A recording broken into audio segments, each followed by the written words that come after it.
Alarming news tonight about the Iran nuclear deal. Is it a deal? It is a deal, I should say, that our latest Fox News poll shows more than half of you say has made America less safe.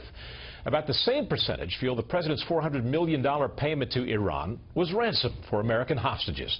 Tonight we are learning just how much slack President Obama gave the Islamic Republic in order to complete his legacy nuclear agreement.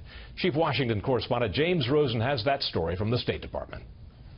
From the moment the Iran nuclear deal was struck in Vienna, critics have warned of modifications, side deals, and other means by which its terms might effectively change during implementation. Now, David Albright, the renowned weapons inspector and nuclear analyst, head of the Institute for Science and International Security, has issued a report first disclosed by Reuters, charging that the Joint Commission established to oversee implementation of the deal, a group comprised of Iran, the U.S., and the 5 other nations that negotiated it, has been secretly weakening language relating to caps on the regime's stockpile of low-enriched uranium, its operation of so-called hot cells, which can be used to develop nuclear-grade plutonium, and Iran's storage of heavy water, another step in plutonium development.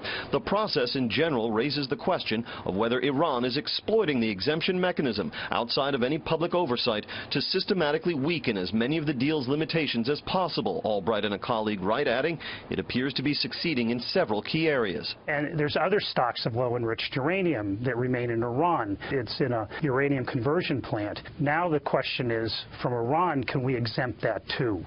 And so the Joint Commission formed a technical working group in July and one of their agenda items is whether this material will be exempted. Aides to Secretary of State Kerry said the Joint Commission issues confidential guidance on implementation as intended, but is not moving the goalposts so Iran can collect billions in sanctions relief without meeting the deal's terms. There has been no loosening of Iran's commitments, and there have been no exceptions given that would allow them to exceed the limits, whether it's the limits of LEU or the limits of heavy water, that would allow them to have a usable amount of material. But Kirby kept repeating that caveat about usable material and would not make the same categorical denials about the Joint Commission's work as to any forms of material Iran may be stockpiling.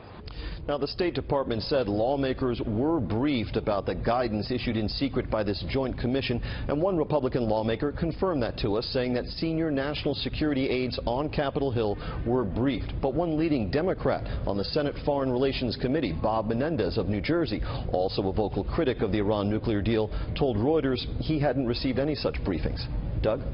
James Rosen at the State Department tonight. Thank you, James.